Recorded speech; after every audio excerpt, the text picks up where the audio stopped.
Coming up on Mountain News this morning, the Foundation for Appalachian Kentucky holds a meeting to hear about the progress of flood recovery in our region and to listen to what communities need.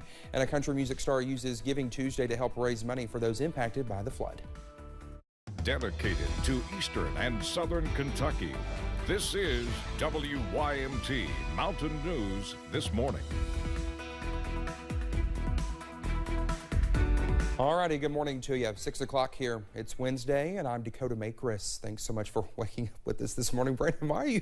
Brandon, you're already laughing. I can't deal with you this morning. Our director was telling me something in my ear that we've been having a disagreement about all morning, and we'll talk about it more in the main weather segment when we do our banter. But again, this morning it's just the rain for the most part. We're going to continue to see that coming down across two parts of the area. It's moving out of the eastern counties. Let's take a look at live pinpoint Doppler radar and show that to you. You'll see it's going through out of southwest Virginia and out, so that's some good news. But we have another band coming in that's the leading edge of the cold front that is really dropping our temperatures back out toward Lexington and Louisville at this hour and bringing some heavy rain to our western and northern counties. Lexington down to 53, Louisville just hit 39. So again, from 51 an hour and 10 minutes ago to 39. That's how fast these temperatures are dropping behind this cold front. 53 in Lexington, I believe they were at 59 a little while ago as well. So again, they're going to start to see that across our area. 35 in Owensboro, 36 in Paducah, 32 Carbondale, Illinois, 43 Bowling Green. So you can literally see on this map where the front is. 45 in Cincinnati across the river. Now we are going to see those temperatures continue to drop. I do believe they might stabilize in the mid to upper 40s there briefly before they start to fall again. We'll be in the 30s for the most part right around 8 o'clock tonight, maybe even 7 o'clock tonight. Dakota? All right, Brendan, thank you. Former Kentucky Governor lied in stay at the Capitol Tuesday. John Y. Brown Jr. died last week at the age of 88. He was governor of Kentucky from 1979 to 1983. People say Brown's legacy is running the state as a business, owning several sports teams, and how he took Kentucky Fried Chicken to new heights from a simple purchase with other investors. Senator Reggie Thomas says Brown had a major influence on him as a young adult.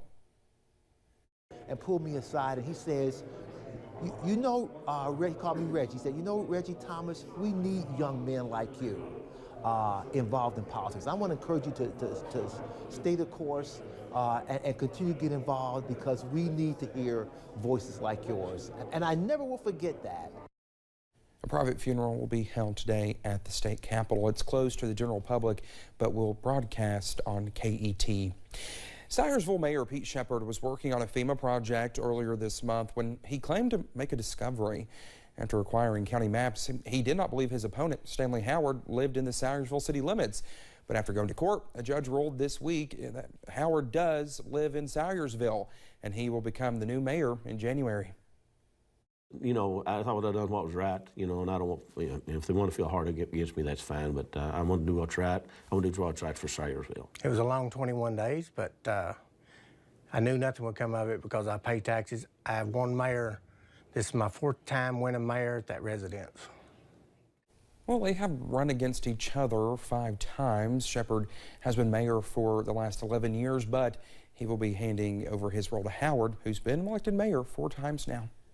The Foundation for Appalachian Kentucky is hoping to hear from the community about its flood recovery needs. Last night, the foundation held a flood recovery meeting over in Breathitt County. It was the second of 4 scheduled in the hardest hit counties. Our Keaton Hall was there and has more. Nearly 4 months after President Joe Biden visited Marie Roberts Caney Elementary School in Breathitt County, there's still a need for flood recovery in the area.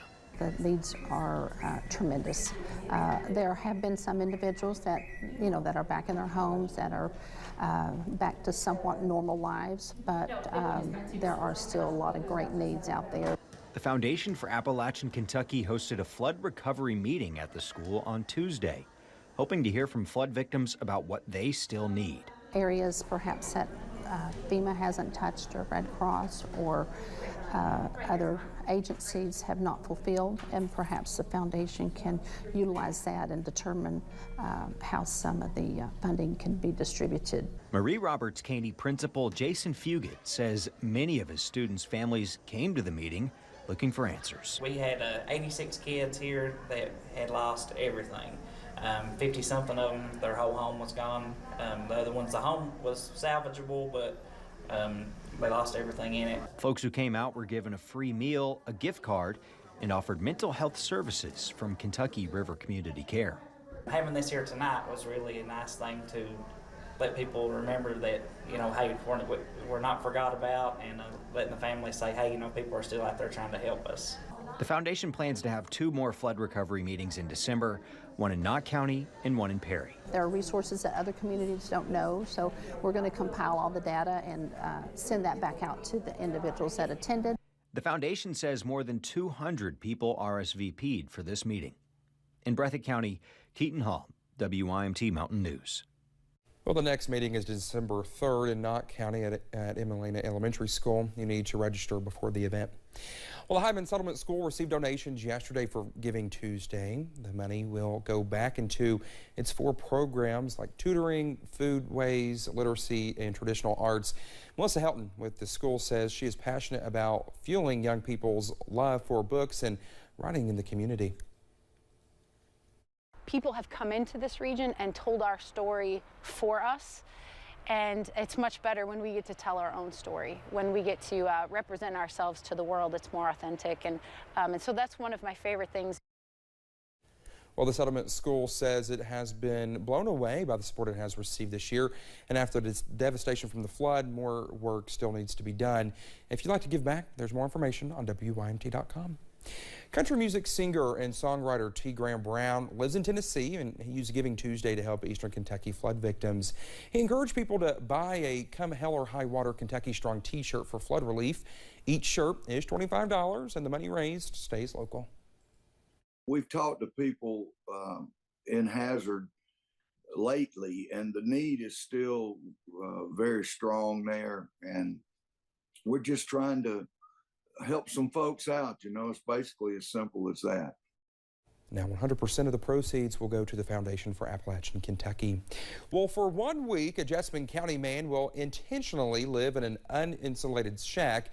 Well, he'll stick it out with a thin mattress and little food, but why would a person go to these lengths of living and surviving when they have a home? Garrett Weimer and photojournalist Darnell Crenshaw talked with him about his mission. Johnny Templin, welcome to your new home. It doesn't look like much, but it'll do for now. Yeah. So this will be my home for the next week right here. Plyboard bed structure and a little 4-inch mattress. Templin is living in this uninsulated, dilapidated shack that has been moved to the front of the Jessamine County Library. As you can see, there's nothing standard about this. If we get a good rain, you'll see a couple holes where it will leak through there. Yeah, he's a little more than 6 feet tall in tight quarters. Not very comfortable. As you can see, I can't even, unless I push that wall in, I'll be sleeping basically like this. Templin is actually the founder and executive director of the Jessamine County Homeless Coalition. He's using this week of the Bluegrass Good Giving Challenge to highlight homeless issues in Nicholasville and the services the community provides. He's using the shack as a symbol. It's a representation of somebody that might be homeless or living in some substandard type of living. If you think homelessness is just a big city issue, think again. Templin says of the 31,000 people living in Nicholasville, 26 people are living in this homeless shelter he supervises on Maple Street. In all, 48 people in the city are considered homeless.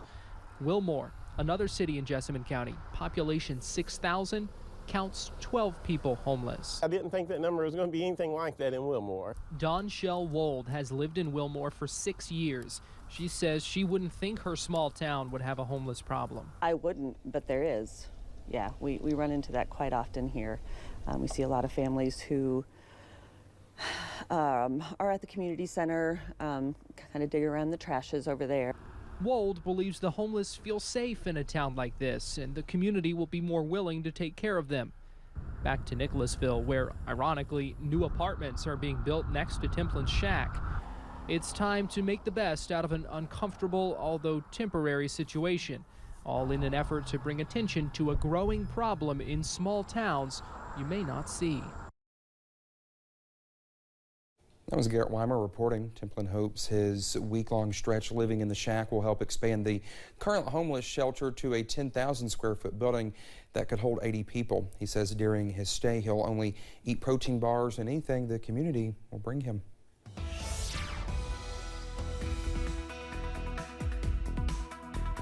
.610 here on this Wednesday morning, middle of the week and middle of the road forecast. We take a look at live pinpoint Doppler radar. Rain moving out, more rain moving in. That is the cold front moving in there from the north and west. And you see back out toward Louisville, maybe a few flakes flying there this morning. Just a little bit of moisture left out there.